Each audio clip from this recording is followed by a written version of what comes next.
Okay, this evening I'm here with Alan Codneys. He's a firefighter here at Tukwila, and I'm really grateful to him that he is a little uncomfortable with this request, but I think he'll do just fine in this interview process as he's will be entering into retirement soon. He has been with Tukwila Fire Department for 35 years, which is phenomenal.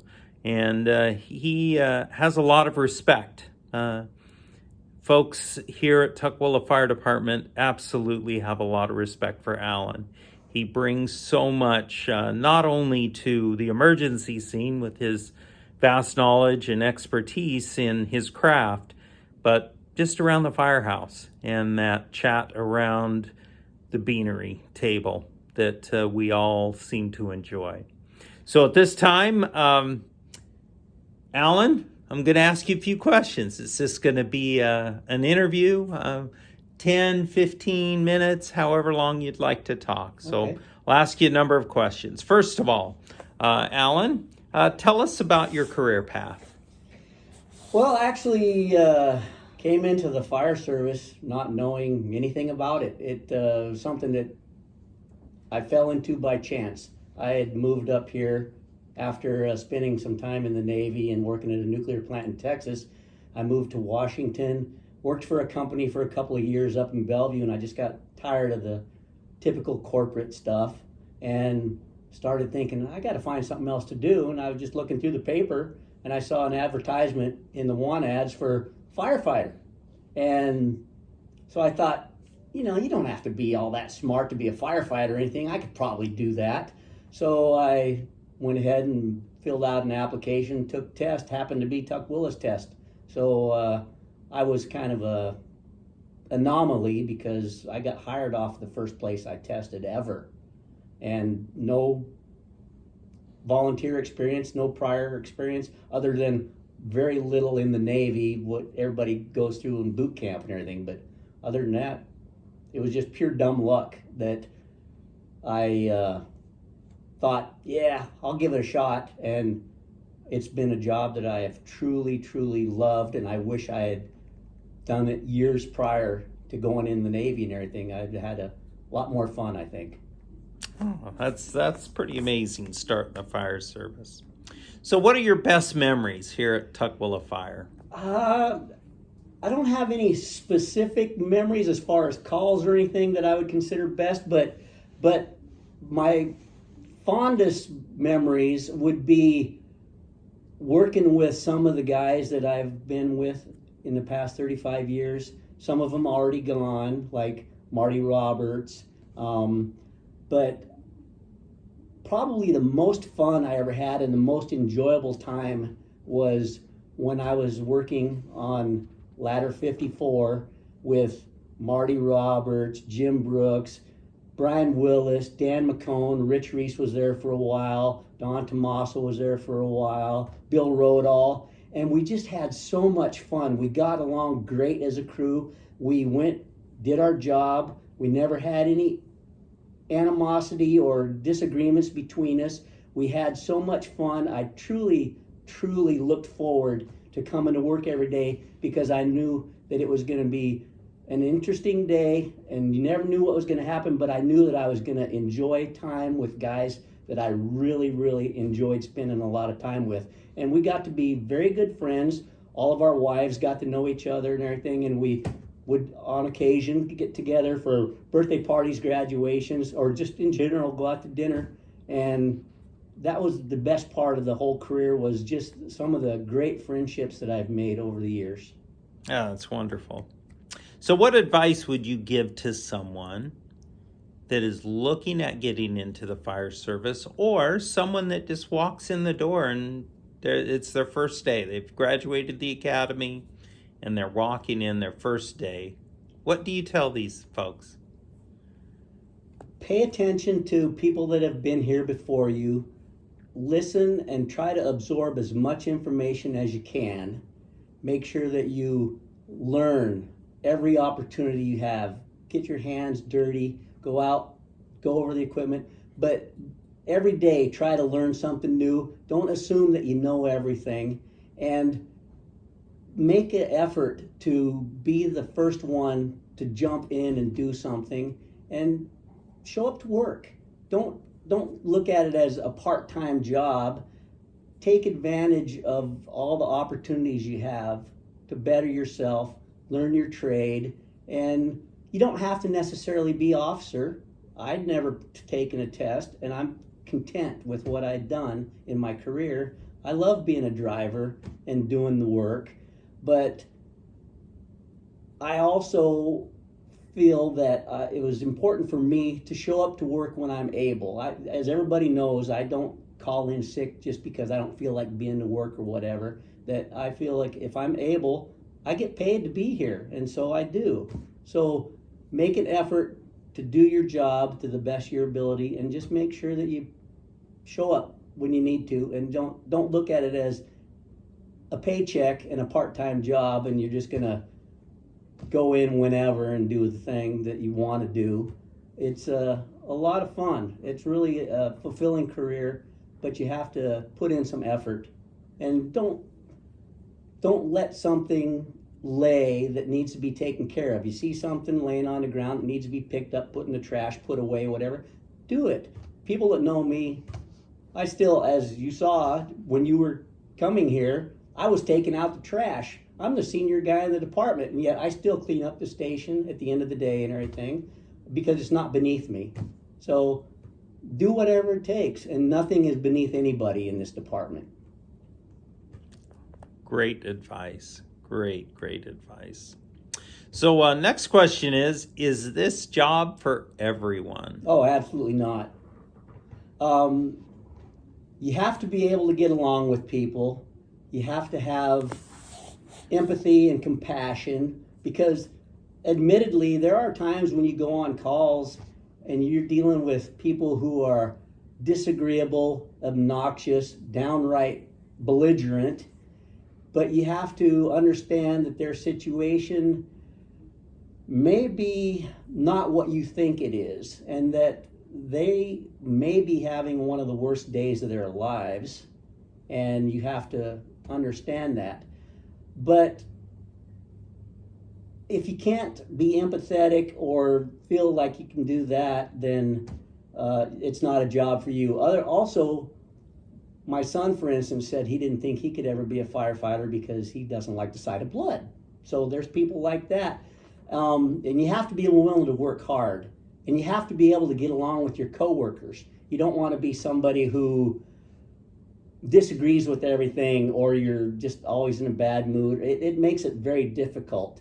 And some people don't like the work schedule. So, you know, the fact now that we're on a 4896, some people don't like being gone to work for 48 hours. Some people don't like the fact that they have to get up in the middle of the night. It screws up their sleep schedule. So there's a lot of various reasons that the job isn't for everyone. Physically, it can be very demanding. It can be stressful, getting up in the middle of the night multiple times in the middle of the night for what may be considered insignificant or ridiculous calls. But if you don't like that, then it might not be the job for you. Yeah, good perspective there on that. So what does retirement hold for you, Alan? I actually have no clue. I really do not know what I'm going to do when I retire. Take it easy, for one thing. You know, no clue if I'm going to stay in the area, move away. Most likely stay in the area, but, you know, maybe find a new house. I've been in the same place for 32 years. I really want to, I've been kind of thinking about volunteering at Mary Bridge Children's Hospital. Checking into it anyway to see about possibly volunteer for people that need to be away from their child that's in the hospital, and maybe the child is a preemie or something that just needs to be held or fed, or, you know. So I'm looking at something like that, some volunteer work. For me, retirement is no work, and I'm not going to do a part-time job or anything like that, because that's not retirement. That's just working somewhere else. So other than some volunteer work, I don't really have any real plans. I would like to do some traveling. I don't know specifically where, but there's a lot of places in the United States I haven't even seen, mostly the Northeast. But I'd like to maybe do some traveling in the United States, maybe a little out of the country, but not anything specific. But I'm just ready to relax and take it easy, and actually maybe get a full night's sleep without, because even when I'm off duty, knowing that I'm coming to work the next day, without fail, I wake up at 3 o'clock, 3:30 in the morning thinking, I got to go to work. And as anybody knows, I'm usually at the station somewhere between 4:30 in the morning, well before I need to be here, but it's because I wake up. And so hopefully in retirement, I can actually sleep all night long and not stress about getting up to go to work. That is beautiful. That's common.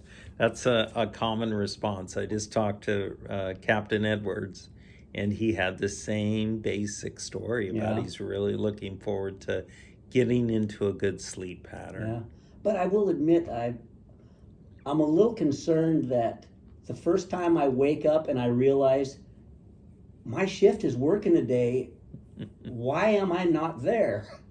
And it's like, I guess I wasn't that important. I don't need to be there anymore. So true. So the last question that I have for you is, as you know, we've been working on this contract for service, a consolidation with Puget Sound Regional Fire Authority. It's been in the works really since the 1970s. Yeah. So I talked to Chief Crawley, who's the fire, Hubert, and he showed me a newspaper article that he was in, where the chiefs from Renton and Tukwila and Kent and Auburn all were talking about consolidation back in the 1970s and what that would mean and how. I mean, the article went into a lot of detail. I didn't know that. Regardless, and I'll share that with you. I'll send it out to everyone, perhaps with this video, because it's really interesting. From I think 1977, has pictures of all of them and concerns and the positive things that has been taking place in this region. It obviously didn't happen in the 70s or the 80s or the 90s, but definitely as we turn the century mark, things got cooking. Legislature, the legislative body made some movements to make that happen. And so it's taking place. Tukwila becoming part of Puget Sound. What does that mean to you? And what's your perspective on that? Oh, I think it's absolutely a good thing. From the city perspective, I think it frees up their budget, because hopefully after they do the contract for a couple, 3 years, however long, and they see that it is workable, that they will do an annexation where the citizens can vote, and then it frees up the city's budget because taxes will take care of the finances for the fire department. But also, I think we work so closely with Renton and Kent and Burien, North Highline, that we're always mutual aid every day. There's some kind of mutual aid, that we're kind of sort of one big department anyway, because you see familiar faces all the time. We train together at the consortium, and I think that it's just natural that since we work so closely together, that we just become one large unit. And I don't see really any downsides. I know there's some talk about, going 4 platoon or a different schedule, but that's minor stuff. I think the fact that you have a lot more resources, and when you broaden your base, you have better opportunities. There's more opportunities for the employees to, if you don't necessarily want to be a captain, you can be an engineer and be content like I've been. You can go into logistics, you can go into prevention. There's all kinds of different positions.